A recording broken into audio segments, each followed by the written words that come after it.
नमस्कार। पिछली कक्षा में हमने फ्रीडल क्राफ्ट रिएक्शन के अंतर्गत एल्काइलेशन को पढ़ा था। आज हम असाइलेशन को पढ़ने वाले हैं। तो आज का अपना टॉपिक डालिएगा आप असाइलेशन, जी एसिलीकरण, या जिसे अपन क्या बोल सकते हैं, एसाइलेशन। एसाइलेशन या जिसे अपन बोल सकते हैं एसिलीकरण।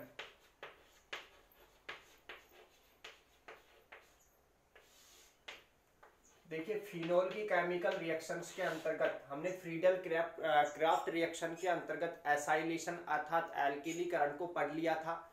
आज हम एसिलीकरण के ऊपर चर्चा करने वाले हैं। कॉन्सेप्ट सेम रहने वाला है, केवल रिएजेंट में फर्क रहने वाला है। तो आपको समझाने के लिए सबसे पहले मैं आपको यहाँ पे केमिकल रिएक्शन के बारे में जानकारी दे देता हूँ। उसके बाद में अपन मैकेनिज्म को समझते हैं। बाकी मैकेनिज्म है जो इसके सेम एल्काइलेशन के समान ही यहाँ पे एसाइलेशन के अंतर्गत सम्मिलित होती है। तो यहाँ पे देखिए, यदि केमिकल रिएक्शन की यदि मैं बात करता हूँ एसाइलेशन के अंतर्गत, तो सबसे पहले हमें फिनोल को लेना होगा।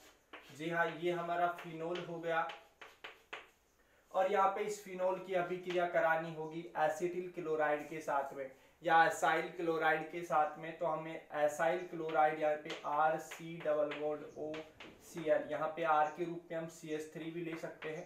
तो यहाँ पे देखिए हम CH3 एसिटिल क्लोराइड का यूज हम यहाँ पे करेंगे और साथ में हम यहाँ पे कर रहे हैं किसका यूज, वही यहाँ पे लुईस अम्ल की तरह व्यवहार प्रदर्शित करने वाला कोई लुईस अम्ल लेंगे और यहाँ पे लुईस अम्ल के रूप में AlCl3 का यूज हम यहाँ पे करते हैं। तो हमारे पास में देखिए OH समूह की यहाँ पे मेसोमेरिक इफेक्ट के कारण ऑर्थो एंड पैरा के ऊपर इलेक्ट्रॉन डेंसिटी अत्यधिक होने के कारण यहाँ पे जो बना हुआ इलेक्ट्रोफाइल है यहाँ पे ऑर्थो एंड पैरा पर जुड़ जाता है और यहाँ से हाइड्रोजन का सब्स्टिट्यूशन कर देता है। तो हमें पढ़ रहे हैं इलेक्ट्रोफिलिक सब्स्टिट्यूशन रिएक्शंस। तो यहाँ पे देखिए फिनोल के अंतर्गत क्या होने वाला है, यहाँ पे ये फिनोल हो गई और यहाँ से इस हाइड्रोजन का सब्स्टिट्यूशन यदि ऑर्थो समूह पर यानी कि ऑर्थो के ऊपर यहाँ पे जुड़ने वाला प्रतिस्थापी समूह यहाँ पे क्या होगा भाई, यहाँ पे एसिटिल, यहाँ पे CH3CO यहाँ पे आयन होगा जो कहाँ पे जुड़ने वाला है, यहाँ पे ऑर्थो पोजीशन पर जुड़ने वाला है। यदि इसके रेस्पेक्ट में यदि बात करूं तो ये इसकी इप्सो पोजीशन, ये इसकी ऑर्थो पोजीशन हो गई।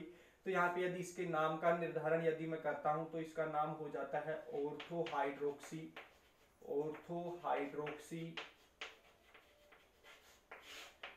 एसीटोफिनोन।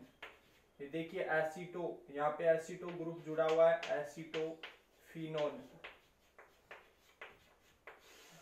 और साथ में यहाँ पे जुड़ता है। देखिए ये एसीटो जो समूह है यहाँ पे दूसरे समूह पे यानी कि दूसरी पोजीशन पर भी जुड़ सकता है और वो पोजीशन कौन सी हो सकती है, पैरा पोजीशन हो सकती है। तो जी हाँ, यहाँ पे देखिए ये फिनोल रिंग हो गई और यहाँ पे हम मैकेनिज्म के अंतर्गत तमाम पॉइंटों को देखेंगे कि ये किस प्रकार से यहाँ पे इनका एडिशन हो सकता है। तो ये एसीटो समूह है, हमने यहाँ पे पैरा पोजीशन पर लगा दिया है।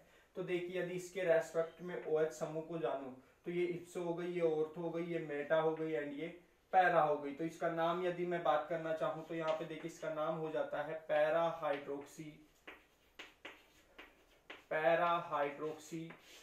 एसीटोफिनोन। तो ये हमारी केमिकल रिएक्शन हो जाती है। तो देखिए हमने रिएक्शन के दौरान क्या जाना कि फिनोल की अभिक्रिया एसिटिल क्लोराइड के साथ में लुईस अम्ल की उपस्थिति में कराने पर हमें ortho hydroxy acetophenone and para hydroxy acetophenone का निर्माण होता है। तो ये हमें थ्योरी में लिखना होगा कि फिनोल की अभिक्रिया जब एसिटिल क्लोराइड के साथ में यदि हम करवाते हैं तो हमें ऑर्थो हाइड्रोक्सी एसीटोफिनोन तथा पैरा हाइड्रोक्सी एसीटोफिनोन का निर्माण होता है यहाँ पे। तो यदि इसकी मैकेनिज्म की बात करूं तो सबसे पहले हमें रिएजेंट के रूप में यूज करना होगा। यहाँ पे रिएजेंटों को यूज करने के बाद में हमें किसका फॉर्मेशन करना होगा, इलेक्ट्रोफाइल का निर्माण करना होगा। तो यहाँ पे देखिए ये रिएक्शन आती है तो रिएक्शन के अंतर्गत हमें ये रिएक्शन उतार लेनी चाहिए। आगे यदि मैं इसकी मैकेनिज्म की बात करता हूं तो देखिए विद्यार्थियों, मैकेनिज्म की यहाँ पे मैं बात कर रहा हूँ और रिएजेंट की यहाँ पे मैं रिएक्शन करवा रहा हूँ और मैं सबसे पहले इलेक्ट्रोफाइल को तैयार कर रहा हूँ। तो सबसे पहले आपका मैकेनिज्म की सबसे पहले स्टेप रहने वाली है क्या, तो हम यहाँ पे मैकेनिज्म की बात करेंगे और हमारी फर्स्ट स्टेप यहाँ पे किसका निर्माण कर रहे हैं, हम इलेक्ट्रोफाइल को तैयार कर रहे हैं। तो यहाँ पे फर्स्ट स्टेप क्या हो जाएगी, स्टेप फर्स्ट हो जाती है फॉर्मेशन ऑफ इलेक्ट्रोफाइल, अर्थात इलेक्ट्रोफाइल का निर्माण। तो यहाँ पे हमें इलेक्ट्रोफाइल को तैयार करना होगा। हम एसिटिल क्लोराइड को रिएजेंट के रूप में यूज कर रहे हैं। ये एसिटिल हमारे पास यहाँ पे क्लोराइड हो गया, इसकी अभिक्रिया हम करवा रहे हैं लुईस अम्ल के साथ में, और लुईस अम्ल के रूप में हमारे पास यहाँ पे है क्या, AlCl3। AlCl3 एक ऐसी स्पीशीज है जो क्या है, इलेक्ट्रॉन नून स्पीशीज है। एज ए किसकी तरह व्यवहार प्रदर्शित करती है, ये लुईस अम्ल की तरह, और किसकी तरह व्यवहार प्रदर्शित कर सकते हैं, इलेक्ट्रोफाइल की तरह। यदि मैं बात करूं तो इसे अपन क्या बोल सकते हैं, इलेक्ट्रॉन एक्सेप्टर स्पीशीज भी बोल सकते हैं। तो ये तमाम बातें एक लुईस अम्ल की हो जाती हैं। तो यहाँ पे देखिए ये इलेक्ट्रॉन एक्सेप्टर स्पीशीज है, यहाँ से किसको बाहर निकाल देगा, Cl को बाहर निकाल देगा, और हमारे पास में देखिए CH3C डबल बॉन्ड O, ये एसिटिल आयन हमारे पास में यहाँ पे कैटायन के रूप में बन जाएगा, और ये हमारा क्या तैयार हो जाएगा, इलेक्ट्रोफाइल तैयार हो जाएगा, और यहाँ पे AlCl4- के रूप में ये कंपाउंड हमें प्राप्त हो जाता है। तो हमने इलेक्ट्रोफाइल को तैयार कर लिया है।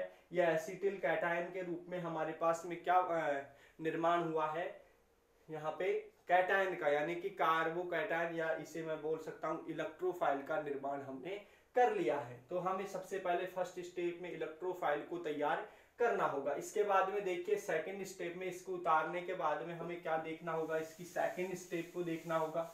और सेकंड स्टेप में हम बने हुए इस इलेक्ट्रोफाइल का, ये हमारे पास में इलेक्ट्रोफाइल हो गया। अब इसका आक्रमण करवाना होगा किस रिंग के ऊपर, फिनोल रिंग के ऊपर हमें यहाँ पे आक्रमण करवाना होगा। तो दो प्रकार से हम यहाँ पे आक्रमण करवा सकते हैं इस इलेक्ट्रोफाइल का, या तो ये आक्रमण करेगा ऑर्थो पोजीशन पर, या फिर आक्रमण करता है पैरा पोजीशन पर। ऐसा क्यों है, क्योंकि यहाँ पे ऑर्थो के ऊपर इलेक्ट्रॉन डेंसिटी बढ़ती है OH ग्रुप के कारण, या फिर पैरा के ऊपर इलेक्ट्रॉन डेंसिटी बढ़ती है OH समूह के मेसोमेरिक इफेक्ट के कारण।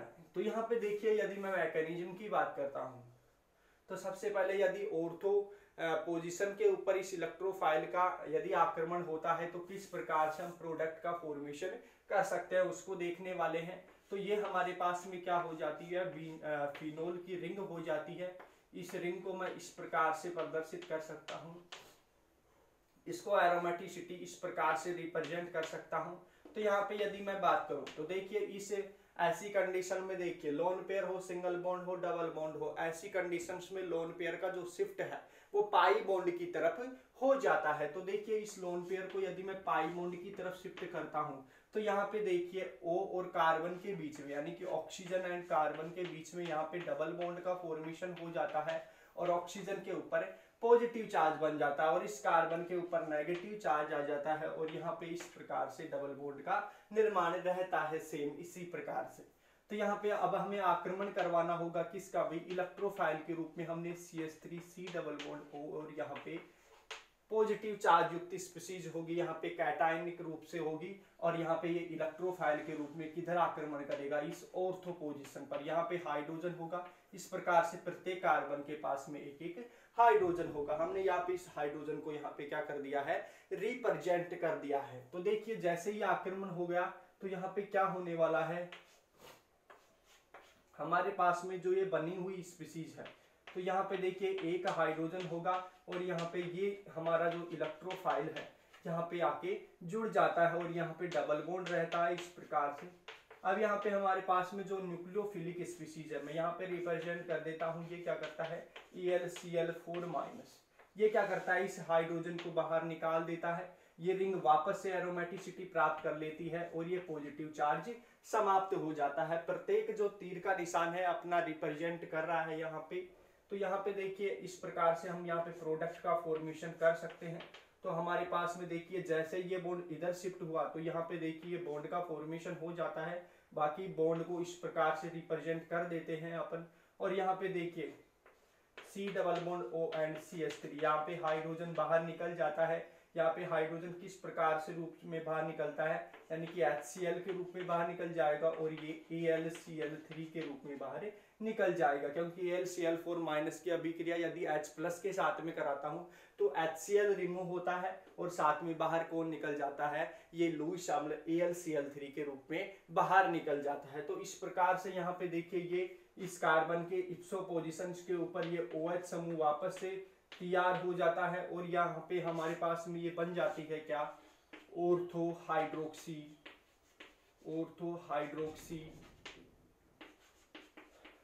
एसीटोफिनोन का निर्माण हो जाता है। तो ये इस प्रकार से हम ऑर्थो प्रोडक्ट का निर्माण कर सकते हैं और इसी प्रकार से हम पैरा प्रोडक्ट भी बना सकते हैं। यदि बनाना चाहें तो आप कॉपी में बना सकते हैं इस प्रकार से।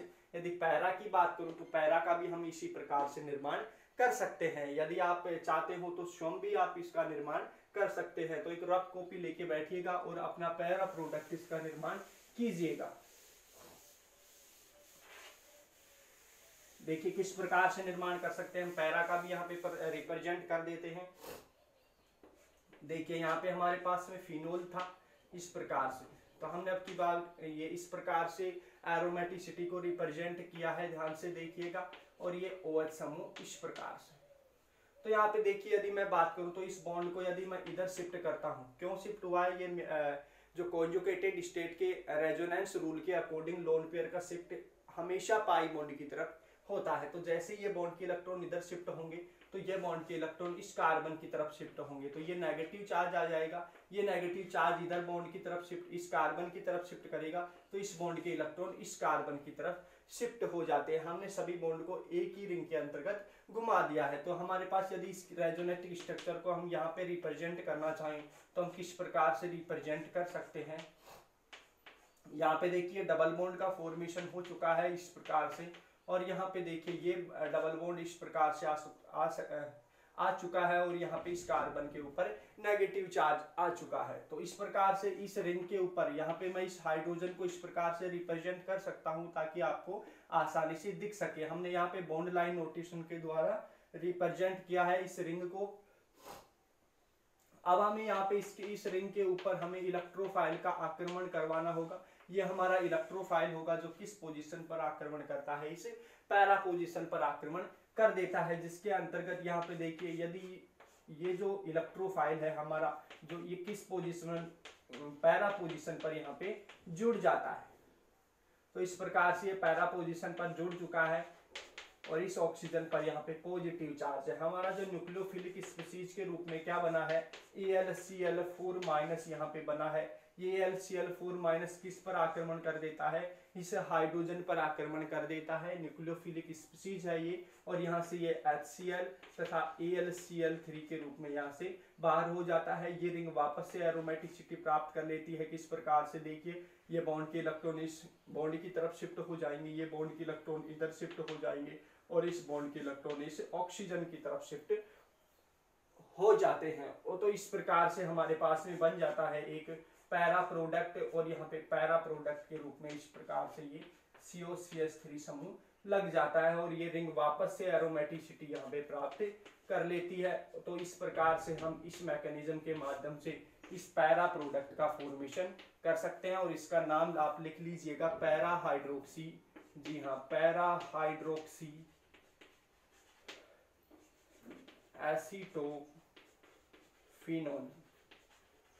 तो हमने देखिए इस एसाइलेशन रिएक्शन के दौरान किस प्रकार से हमने यहाँ पे ortho product and para product का निर्माण किया है। आशा करता हूँ आप सभी को ये बातें समझ में आई होंगी। आज के लिए इतना ही, धन्यवाद।